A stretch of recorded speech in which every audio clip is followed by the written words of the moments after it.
अगली सुबह गांव सीतापुर में इंस्पेक्टर विजय और साठे ज्योति की सहेलियों से पूछताछ करने जा रहे थे। सर, मुझे नहीं लगता यहाँ हमें कोई सुराग मिलने वाला है। उस रात को ज्योति के साथ जा रही दोनों सहेलियां दुर्घटना में मारी गई थी। फिर दूसरी सहेलियों से हमें क्या मदद मिलेगी? साठे, हमेशा की तरह तुमने कुछ ज्यादा ही जल्दी अपने हथियार डाल दिए। अभी तो तहकीकात शुरू भी नहीं हुई है। जब यहाँ तक पहुंच गए हैं तो आगे भी कामयाब होंगे। तुम बस देखते जाओ।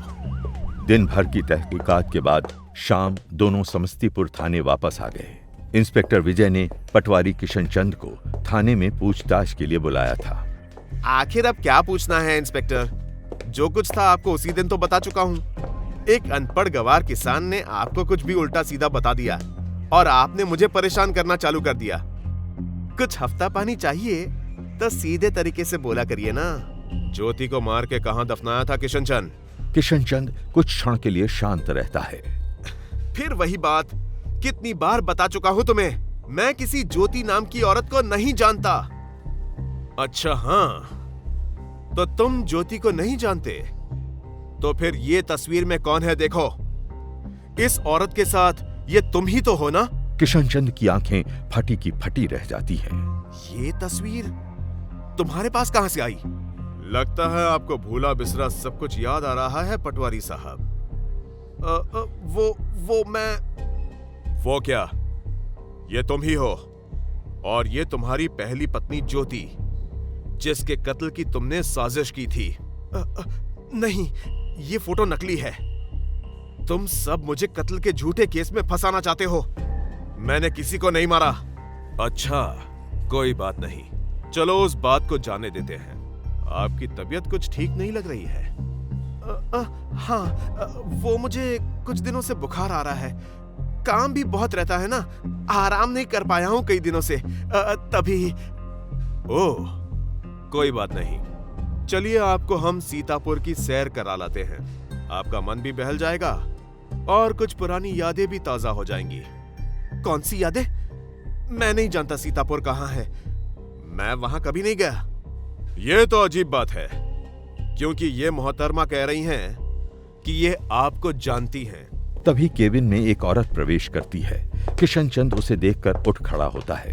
अरे, अभी तो आप कह रहे थे कि आप सीतापुर कभी गए ही नहीं, फिर आप इन्हें कैसे पहचानते हैं? किशनचंद समझ चुका था कि उसका खेल खत्म हो गया है।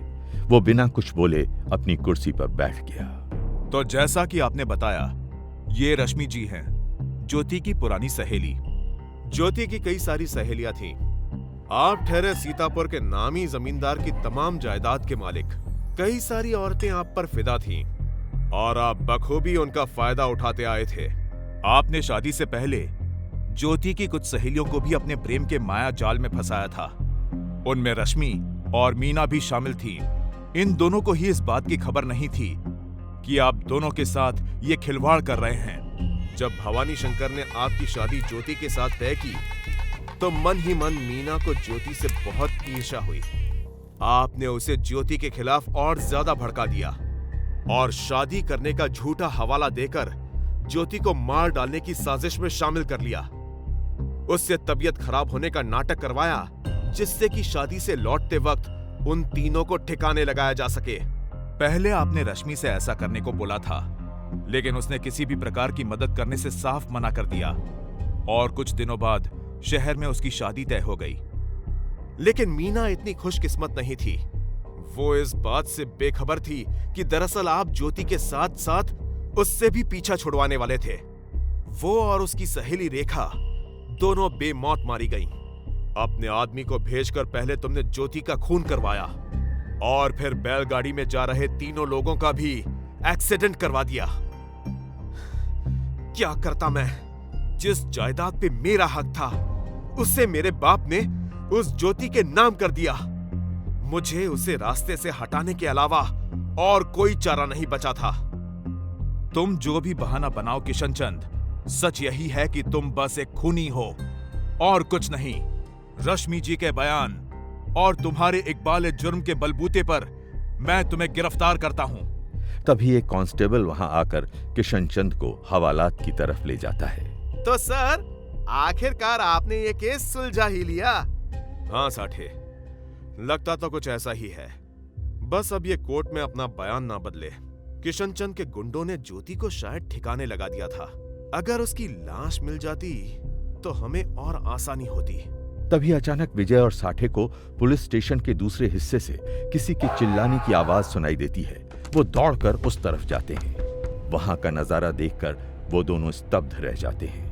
हरिलाल के हाथ में एक बड़ी सी छुरी थी जो उसने किशनचंद की गर्दन पे सटाई हुई थी।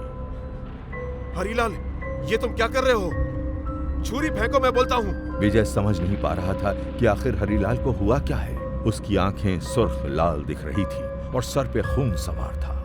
हरिलाल का ऐसा रूप उन्होंने आज तक नहीं देखा था। ये क्या कर रहे हो तुम? इसे छोड़ दो।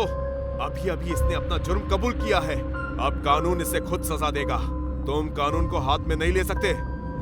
नहीं, मुझे ही इसे मारना होगा, वरना वो मुझे नहीं छोड़ेगी। मेरे पूरे परिवार को मार डालेगी वो साहब। आपको कुछ नहीं पता। किशनचंद हरिलाल के चंगुल से बचने की कोशिश करता है, लेकिन कोई फायदा नहीं होता। वो छुरी अब उसकी गर्दन के और नजदीक आने लगती है। छोड़ दो मुझे हरिलाल। क्या हरिलाल के हाथों ही किशनचंद मारा जाएगा? जानने के लिए जरूर देखें हमारा अगला एपिसोड और करें हमारे चैनल को सब्सक्राइब।